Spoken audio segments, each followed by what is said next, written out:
Hey everyone, and welcome back to my channel.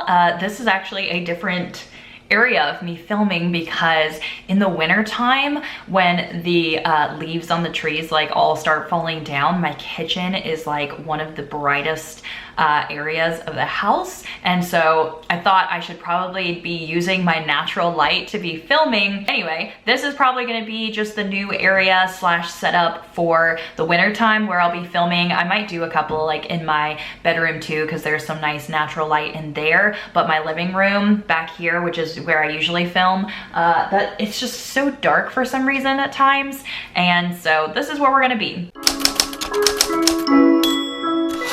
I know that this is really late to get my October wrap up, but I had to wait until I was off because, again, with it getting darker now in the evenings and stuff very early, I just don't have a lot of time to film. And like I said, I like natural light. I don't want to film all the time with just like the lighting on at nighttime. So even though it's today the 4th, I think, this is gonna be my wrap-up video for October. So I didn't really have a terrible month, although I feel like I say this a lot. I just feel like I am very particular with the books that I read. I don't just give out 4 and 5-star ratings like willy-nilly, and I'm not saying that other people do that either, but I do care a lot about just like the recommendations that I give out, and so I don't want to just always be giving out high-star ratings if I really just didn't love the book. So I feel like a lot of these were kind of middle of the road. I did find a new 5-star read, which I'm really excited to talk about, and so we're just gonna go ahead and get started with some of the, what's it called again, stats. We're gonna get started with some of the stats. So I actually read 7 books this month, and I forgot to add up my pages before starting this video, so give me 1 second. Okay, so I read 2,518 pages, and that was a total of 7 books. I actually read 1 short story, which was only like 108 pages, but then I also read a really long book, which was 705 pages. I think that's like the longest book I've ever read before, so I'm pretty proud of myself for that. I didn't actually read that many horror books. I only read 1 horror book this month. I read 5 thriller books and 1 nonfiction book. So, I mean, that's pretty much what I usually read anyways. There wasn't any romance really. Well, one of the thriller books to me was like a romantic suspense, but I think it still was a thriller book. But I'm surprised I only read 1 horror book. I thought I was gonna read more that kind of classified into that genre. I read 1 book from the library, 1 book from scribd, 3 books I had bought, 2 were gifted and 1 was like affiliated, and I know that that adds up to 8, but it's because one of the books that I bought on Bookoutlet, I also listened to some of it for an audiobook on scribd, so that's why that's like that. And then 1 book I listened to audio, and 6 I read physically. Technically that would have been 7 since I did the audio slash physical, but whatever. And then I gave 1 5-star, and I have 2 4 stars. I have 3 3 stars, but I think 2 of those are 3.5s. And then 1 of them is a 1 star. And so let's go ahead and just get started with the books that I read. So the first book I read was The Test by Sylvain Neuvel, I think is how you say his name. And I gave this book 4 stars. I read this as a physical copy. I actually bought it because I couldn't find it anywhere. And it went on my 5-star prediction video. And so, spoiler, it wasn't 5 stars for me. But this was a like thriller slash dystopian slash sci-fi technically book. It reminded me a lot of Black Mirror, and I actually really enjoyed it. It wasn't like, you know, an absolutely terrible book, but since it was so short, like I couldn't give it 5 stars since I had just a few problems with it. But it's really hard for me to explain like what it's about because I don't want to give anything up, but it's about this guy who is trying to get like citizenship for him and his family, and he has to take this like questionnaire. I think it's like 25 questions in order for them to see if he should be a citizen. I believe it's in like England or something like that. And so a lot of these questions are questions that, you know, really made you think, and then there's this whole like twist and I don't know, some crazy stuff is happening. It was very thrilling and really easy and fast to like get through. I think I read it like on my break or something like that at work. There was just a couple parts that were pretty repetitive that I thought didn't actually need to be in the story, so that's why I gave it 4 stars. But if you like Black Mirror and you like any type of like dystopian or any type of book that talks about like morals and questions morals, then I think that you would really enjoy this book. The next book that I read was The Passengers by John Mars, and I ended up giving this book 3 stars. I believe it was exactly 3 stars, not 3.5.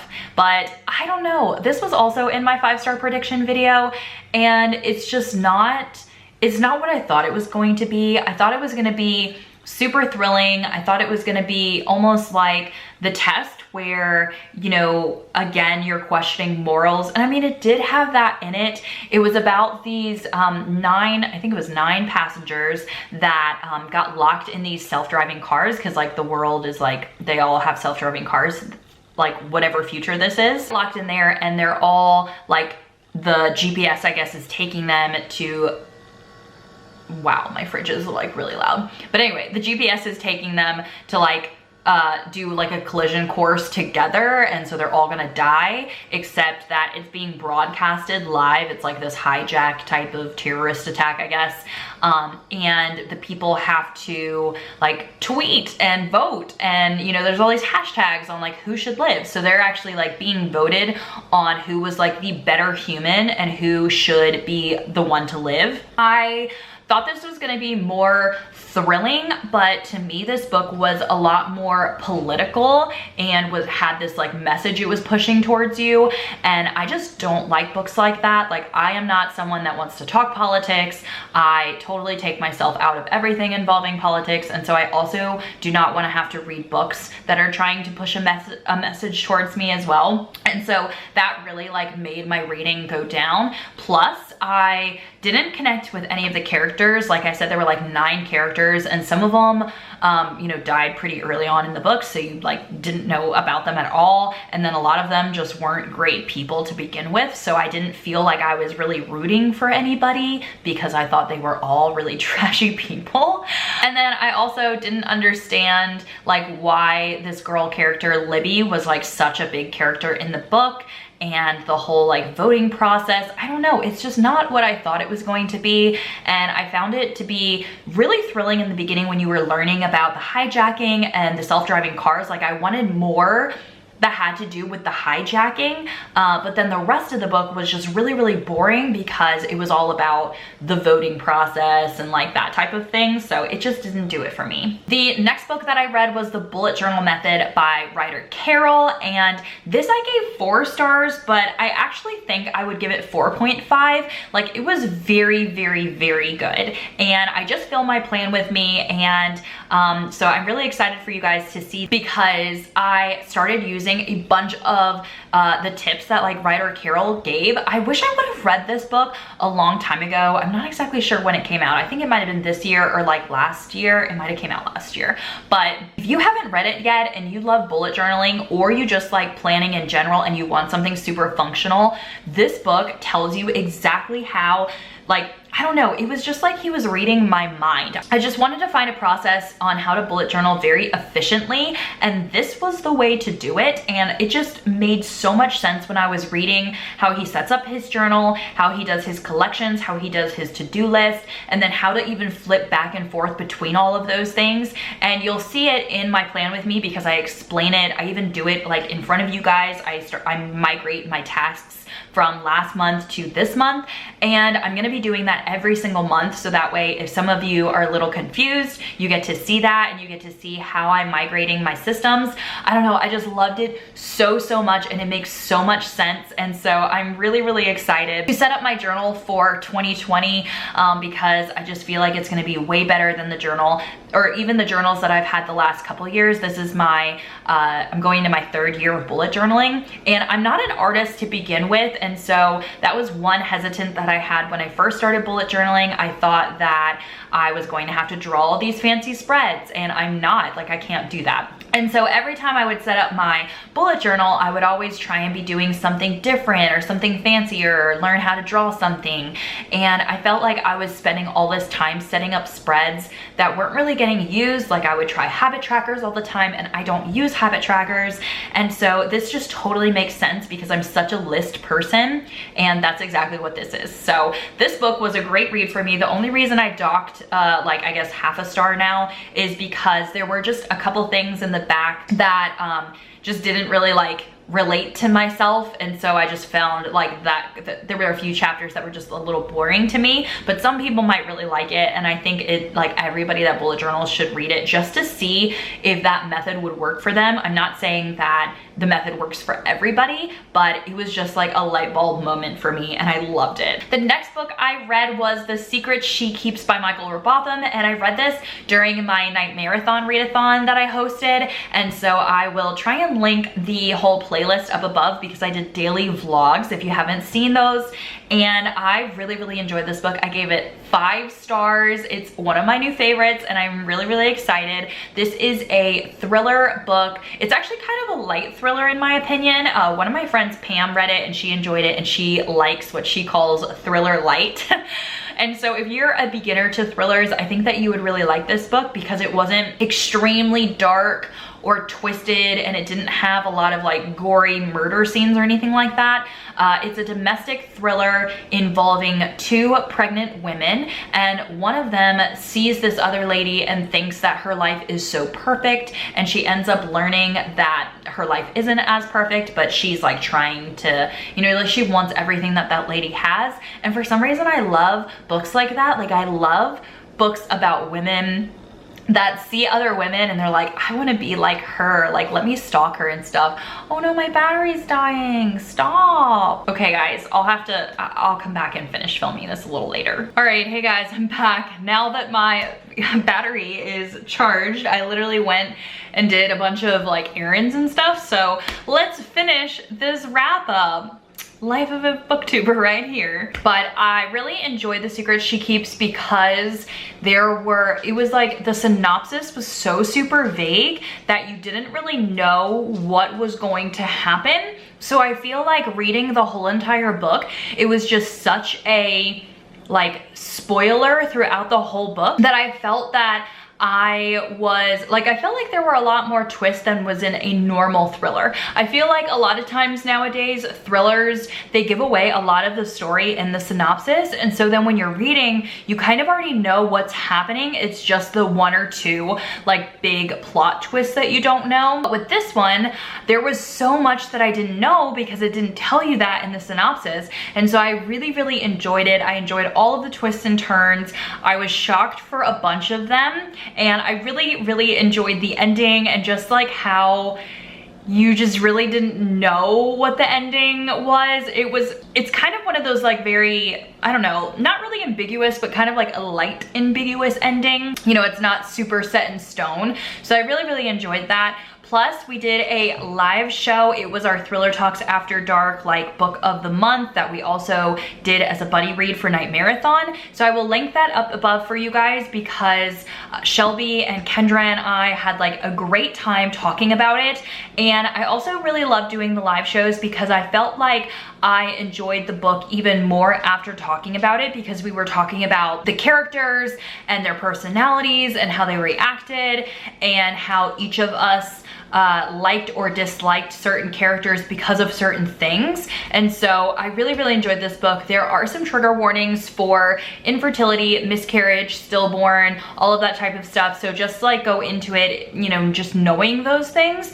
But other than that, I just loved every single second of that book. It was so quick for me to read, and it was the book that I also listened to for an audiobook on Scribd because I bought the physical copy from Bookoutlet for only a couple dollars. and then I listened to it on Scribd while I was driving to work for night marathon. Really, really loved that book. It was a great one. The next book that I read was Last Summer by Carrie Lonsdale. I ended up giving this 3.5 stars, and this was the thriller book that also kind of felt like a romantic suspense book. In my opinion, it was more romance instead of thriller. And I gave this, it was really hard for me to rate this. It was like a 3.5/4 because I really did enjoy the story. It was a quick and easy read, and it was just the fact that there were just some things that either felt like repetitive or felt like it didn't need to be in the book. There were just a lot of the twists in like throughout the book that I just saw coming, because there was like,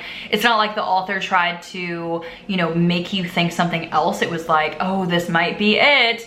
And then it was, you know, something like that. The ending twist, there were like 2 end twists that were absolutely amazing, which is why I wanted to keep a higher rating on this, because I felt that like it was still a really good book to read, and this one also would be a light thriller in my opinion. It also had some of my favorite tropes in it, so that's another reason why I kept it at like a 3.5/4 rating on Goodreads, because I just did enjoy the whole premise of the book. And so this book is about this lady who gets into a car accident and doesn't, like, she loses her memory, which I love a good amnesia trope. And then she also had been 21 weeks pregnant, and the baby died in that car accident, and she didn't remember being pregnant or like being pregnant with the baby at all. Like, she didn't remember anything about her son. She only remembered things that happened like before the car accident. And so I absolutely loved it. I thought that that whole premise was like such a good premise. And so I think a lot of people would actually like this book if they haven't read a lot of thrillers. That's why I think it's a beginner thriller novel, because I think that you guys will still be super like shocked at a lot of the twists throughout the book. And with it having the romantic suspense to it, it was like a love triangle thing, which I did actually really like. And so if you really like romance books, I think that you also would really like this book as well. The next book that I read was Sleep by CJ Tudor, and I gave this book 1 star. It was pretty bad for me. I didn't like the writing style. It was very hard for me to get into and to stay like, you know, stay intrigued throughout the whole thing. It was extremely boring. It felt more mystery than thriller, and it's about this lady who also was in a car accident, and I actually enjoyed the beginning parts that were talking about the car accident. I thought that was the most thrilling thing in the book. Then she quits her job and gets a job like working at this hotel because she hasn't been able to sleep and she's dealing with insomnia. And then all of these guests in this hotel are there, and they start like being murdered. Okay, so it almost felt like a game of Clue to me, where it's very slow, you don't really know what's going on, and then okay, sure, there's a murder, then you know, you still don't know what's going on. There's a lot of like talking and other things that are happening, and not a lot of excitement, if that makes any sense. I don't know, the book just wasn't for me. I didn't like it at all. I would have DNF'd it if it wasn't for me trying to finish it for night marathon, which is the whole point. I gave it 1 star, because if I didn't DNF it, it gets a 1 star. Like, it's not that great of a book. I know a lot of people that actually did like it, so maybe it was just me and my tastes, but for me, I feel like it was a waste of my time. And if I wanted a slow burn mystery, I would have read something else that had more emotion in it. This had like so many POVs that like I didn't even remember who was who, and like who was like talking and who I cared about. And like, I don't know, I just don't like books that literally change perspective every single chapter, so you are trying to follow like 10 characters in a book. I don't like those. Last but not least, but I read the biggest book ever in like my whole entire life, and that was Imaginary Friend by Stephen Chbosky. And despite that I gave this book 3.5 stars, it actually was an intriguing read for myself. I was very surprised that I read this and that I actually enjoyed most of it. For the first 500 pages, it was like a 4.5 like rating for me, but then the last 200 pages is what brought my like rating down. It started getting super repetitive. It started getting really confusing, weird, and super religious. It was really crazy that way.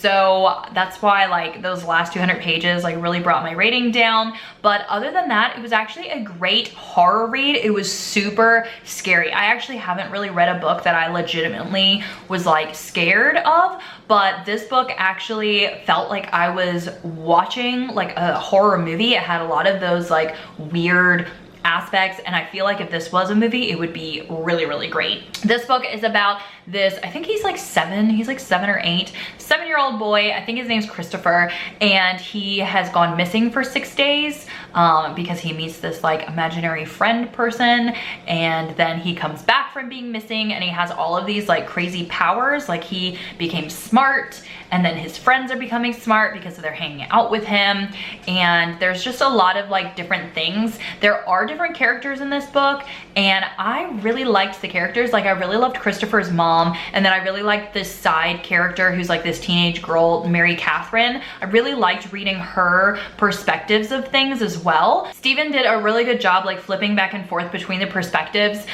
So I was able to read this book throughout the whole month, and I didn't feel like I had a hard time getting into it every time I picked it up, because I would read like 50 pages and then not read it for a couple days, and then read like 100 pages and not read it for a couple days. And it was really easy for me to just get right back into. The writing style was really great, very easy to read, and it wasn't, a lot of people said that they felt like this book was like a Stephen King book. I haven't read that much Stephen King. I read like 100 pages of The Shining and hated it, and I read Elevation and hated it. And compared to Imaginary Friend, like I didn't feel like the writing style was the same. I felt like it was way better than the Stephen King writing styles that I've read so far. But I don't know, maybe I just haven't read enough Stephen King and it really is like that. But that's why I'm giving some Stephen King a try again in November by reading Misery. If you haven't seen my TBR, I'll link it up above for you guys.